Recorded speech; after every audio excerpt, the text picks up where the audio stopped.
आनंदी ने लाल बिहारी की शिकायत की थी, लेकिन अब मन में पछता रही थी।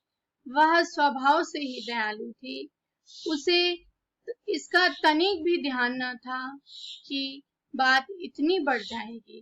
वह मन में अपने पति पर झुंझला रही थी कि ये इतने गर्म क्यों होते हैं।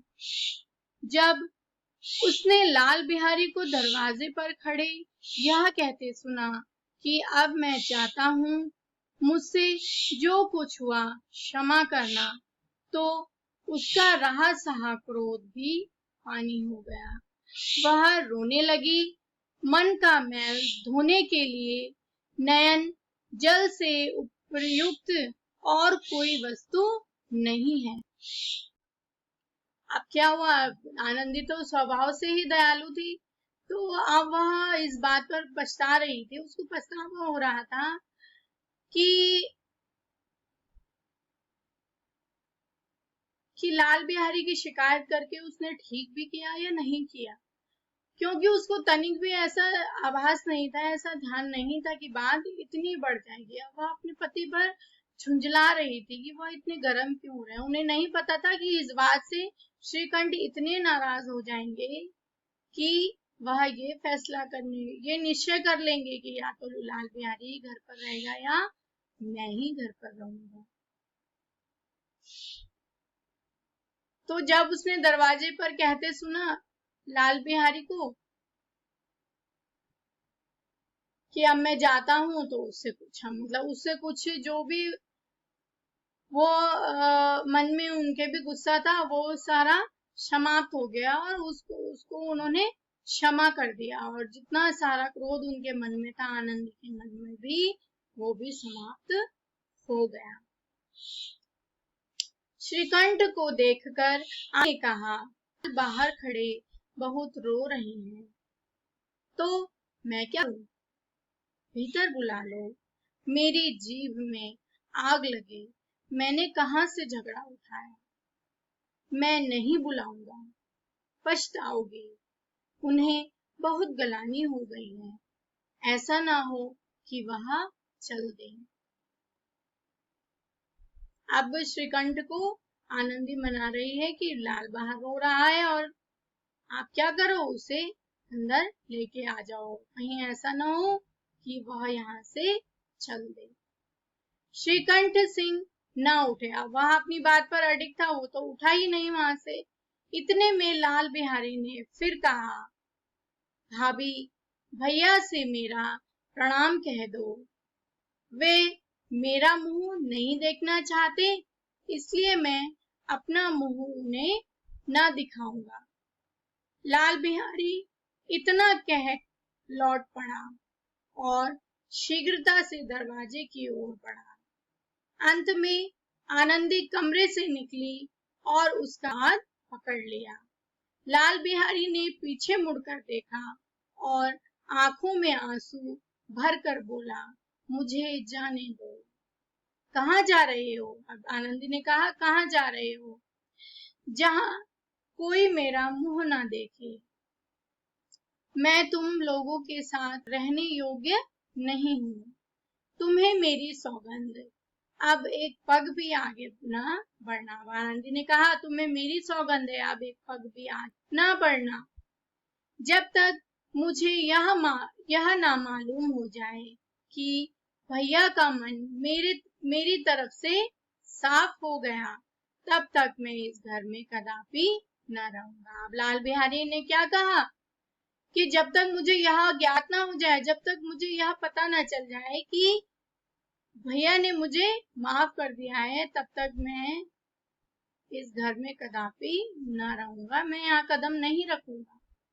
श्रीकंठ सिंह का हृदय भी पिघला, क्योंकि वो भी स्वभाव से दयालु प्रवृत्ति का था, तो उनका हृदय पिघल गया। उन्हें बाहर आकर लाल बिहारी को गले से लगा लिया। दोनों भाई खूब फूट फूट कर रोए। लाल बिहारी ने सिसकते हुए कहा, अब कभी मत कहिएगा कि तुम्हारा मुंह न देखूंगा। इसके सिवा आप जो दंड देंगे मैं सहर्ष स्वीकार करूंगा। श्रीकंठ ने कांपते हुए स्वर में कहा, लल्लू, इन बातों को बिल्कुल भूल जाओ। ईश्वर चाहेगा तो फिर ऐसा अवसर ना आएगा। बेनी माधव सिंह बाहर से आ रहे थे।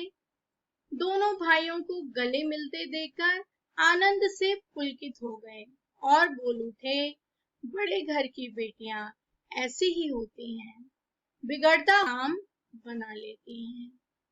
गांव में जिसने यह वृतांत सुना, उसी ने इन शब्दों में आनंदी की उदारता को सराहा। बड़े घर की बेटियां ऐसी ही होती हैं। अब क्या हुआ? अंत में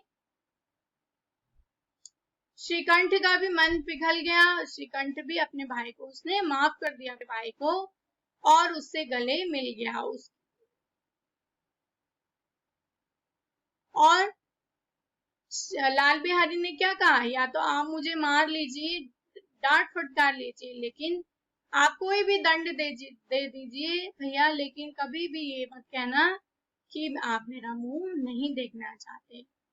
तो आप दोनों में क्या हुआ? प्यार व्यवहार फिर से शुरू हो गया। और बेनी माधव जब बाहर से आ रहे थे तो दोनों भाइयों को गले मिलकर देखकर बड़ा आनंद हुआ उनको, और बोले कि बड़े घर की बेटियां ऐसी ही होती हैं, बिगड़ता हुआ काम बना लेती हैं। अब क्या है, देखो, बेनी माधव ने, एक समय था कि बेनी माधव ने क्या कहा कि स्त्रियां क्या करती हैं, घर को बिगाड़ देती हैं, परंतु आज वही इस तरह की बात कह रहे हैं कि बड़े घर की बेटियां ऐसी ही होती हैं कि बिगड़ता हुआ काम बना लेती है। अब जो गांव वाले थे उनको तो बात पता ही चल गई, तो उन्होंने जब यह वृतांत सुना, पूरी कहानी, पूरी गाथा सुनी कि क्या क्या झगड़ा हुआ, क्या बात हुई, तो उन्होंने भी यही शब्द उनके मुंह से निकले कि आनंदी की उदारता को उन्होंने सराहा। बड़े घर की बेटियां ऐसी होती हैं। अब यहाँ पर बड़े घर की चंद जी यह बताना चाह रहे हैं कि बड़े घर की बेटी का अर्थ यहाँ पर ये हुआ कि आनंदी इतनी अपमानित होने के बावजूद भी, अपने देवर से इतना अपमानित होने के बावजूद भी, उसने अपने संस्कारों को, अच्छे संस्कारों को ना छोड़ा। उसने अपनी जो अच्छे संस्कार वो अपने घर से सीखकर आई थी, उन संस्कारों की वजह से उसने क्या किया, अपने घर बिगड़ते हुए घर को क्या किया, बचा लिया, और वह अपने घर को फिर से उन्होंने संजोए रखा। और अब क्या कि इतना आनंदी इतना अपमानित हुई, तब भी उन्होंने, क्योंकि स्वभाव से तो वो क्या थी, दयालु थी, तो उन्होंने अपने लाल बिहारी के सारे जो अपराध थे, जो उसने इतना दुर्व्यवहार किया था अपनी भावज के साथ, अपनी भाभी के साथ, तो वह उसको भूल कर उसको उसने माफ कर दिया। और बड़े घर की बेटी होने के नाते, ये अर्थात अच्छे संस्कारों से लबरेज, अच्छे संस्कारों जो उसमें थे, उसको निभाते हुए उसने परिवार को फिर से एक कर दिया। तो अब यहाँ पर मुंशी प्रेमचंद जी द्वारा लिखित बड़े घर की बेटी कहानी समाप्त होती है। अब मैं आपको नेक्स्ट चैप्टर पढ़ाऊंगी। हम नेक्स्ट चैप्टर पढ़ेंगे।